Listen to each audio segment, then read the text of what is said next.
Update. As I packed my things, Sandy confronted me. Dave, why didn't you come to my wedding rehearsal? Mom is really mad at you. She asked. I paused briefly before replying, where is your mom now? She took my biological father to the motel, Sandy said. The realization hit her slowly as she understood I was leaving because her mother had betrayed me.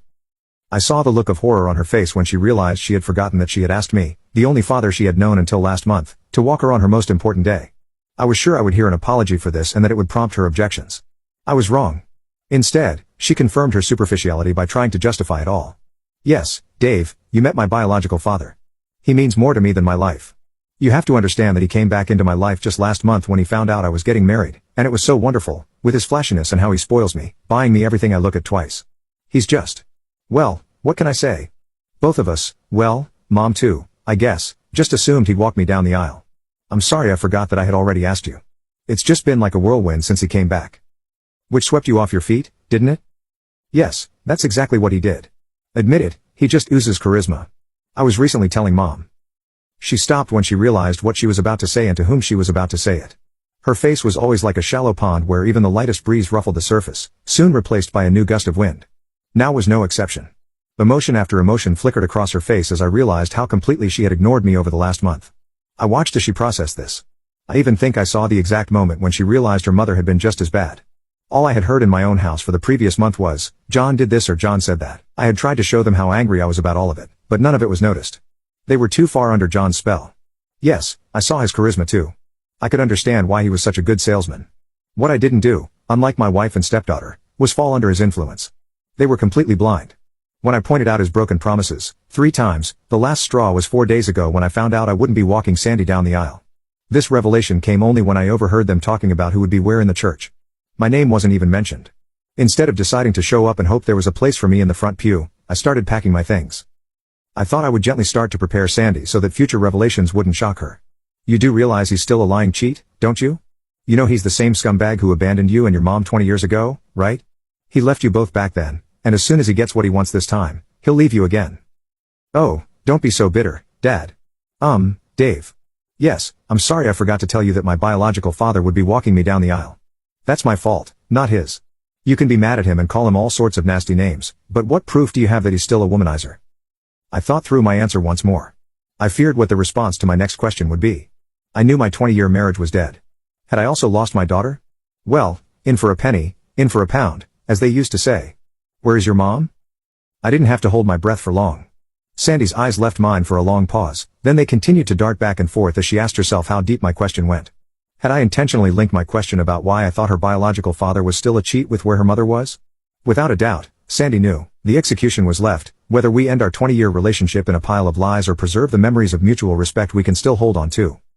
I need to tell you something. This morning I found protection in your mom's purse. What? Without a doubt, for tonight. I had a vasectomy before I met her, so they clearly weren't for me, and I know you take birth control pills, so they weren't for you. I'm glad to say the package was unopened, so she probably hasn't slept with him yet. But buying a whole pack 24 hours before his arrival indicates intent, doesn't it? I can see by your face that this news doesn't surprise you, so I can only conclude that you're complicit in your mother betraying me and our wedding vows by falling into bed with that slippery little bastard. Do you think it's romantic that, like in a fairy tale, your mom and dad are getting back together and you can play happy families? Start married life with a Porsche in the driveway instead of the Nissan I bought you? Sandy opened her mouth to respond, but I raised my hand to stop her. Don't bother. Forget it, I said. The answer doesn't matter. The fact that you knew, kept quiet, and did nothing to tell me ends our relationship right here and now. I stood up, walked over to her, lifted her to her feet, and hugged her, suppressing all the emotions I hadn't yet expressed that day or month. I loved you, I said, my final words to her. With that, I left her life. Looking back from the door, I saw utter devastation on her beautiful face as she watched me leave. Tears streamed down her cheeks. Swallowing and gasping, she desperately tried to find her phone. I assumed this was in a desperate hope that her mother hadn't turned away from her, that her mom hadn't yet physically committed adultery, that her mother could use this as a reason to convince me to forgive her. Also, that Sandy wouldn't lose her other father, the dad who had been desperately crying out for the past month that his wife had stopped loving him and who had gone completely unnoticed. Meanwhile, she had fallen again for the smooth-talking king salesman with his sweet story. I shrugged. Whether my wife had physically crossed the line or not, the protection I stumbled upon that morning was enough for me.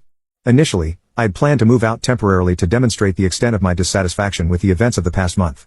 The morning's discovery told me I had underestimated how bad things were and pushed me to agree, after several painful hours, that moving out was necessary. I checked my conscience. It agreed with me. I jumped in the car and drove away. Epilogue: some of what follows is fact, and some are rumors. The story would not be complete without both. On the day of the rehearsal, I spent some time trying to find out which motel the newly reappeared father was staying at. My motivation? I wanted to witness my wife's infidelity firsthand to harden my heart for what needed to be done. My efforts were in vain. Instead, I chose Plan B. After leaving Sandy, I parked on the road near my house and turned off the lights. Sure enough, less than a minute later, my former daughter drove past in tears. A herd of elephants could have followed her unnoticed. She drove straight to a specific motel and rushed directly to a specific room. I followed her closely with my trusty old SLR camera and zoom lens. Due to Sandy's cries, her mother opened the door. I was mentally prepared, at least I thought I was, for the scene that greeted me. Strangely, what bothered me wasn't the sight of Laura hastily wrapped in a motel robe with tousled hair or her ex-husband standing behind her in boxers. No, what struck me was the look of panic on her face when Sandy spoke. I had protected her from such emotions for 20 years. It's a habit. I threw the camera onto the passenger seat, turned off my phone, and drove off into the night. After Sandy was led into the room and the door closed, my knowledge of the events that followed immediately after comes from various sources.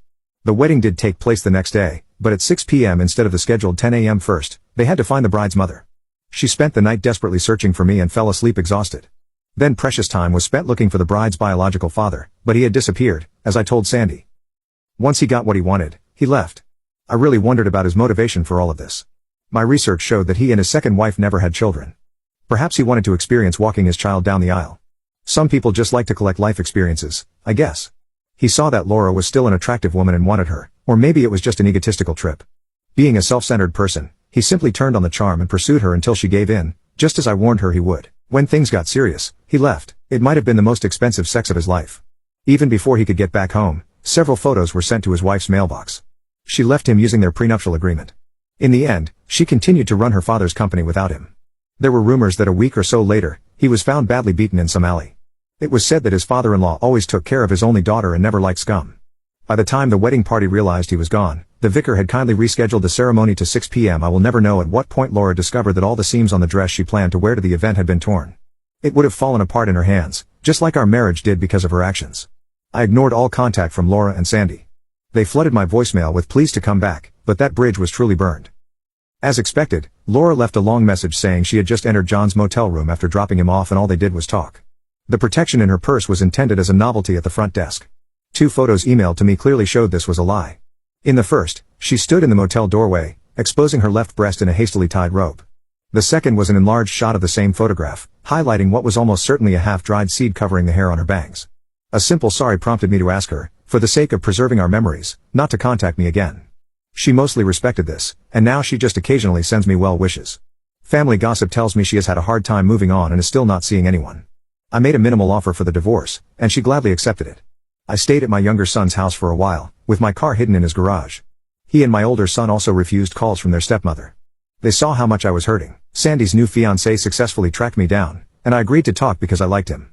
He convinced me that Sandy had tried to dissuade her mother from the planned rendezvous, but John's spell was too strong. We still talk occasionally.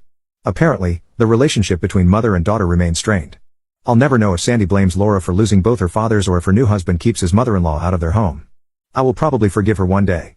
My sons have already forgiven her, and Sandy's husband begs me to.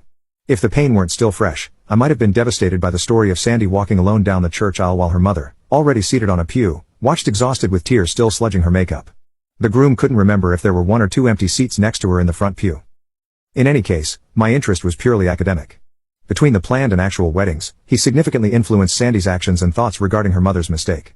In the end, he concluded that it could serve him well if the bride, who had seen the consequences of infidelity, remembered it vividly and directed all her energy toward bringing all the guests back for the rescheduled ceremony.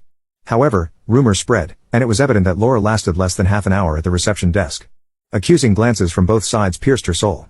Today, I still wonder if she regretted losing me and completely ruining her daughter's big day. And what about me?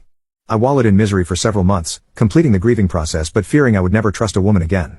Ironically, she was the widowed mother of Richard's wife, and I met her when she arrived early to plan her daughter's wedding, 12 months after my breakup. The connection was immediate, and trust issues soon became a thing of the past. I was one of those people who rejected the idea of a soulmate until I met mine. I checked myself for any lingering feelings. There were almost none. The process started by Laura was complete. What the heck? Carpy Morris seized the woman and within 4 weeks, I moved in with Belinda, knowing that she was the woman I would grow old with. Fortunately, her children welcomed me into their family with open arms, and I met Belinda today. Her daughter asked me to walk her down the aisle. Even that didn't affect the silly grin that almost constantly makes my face ache.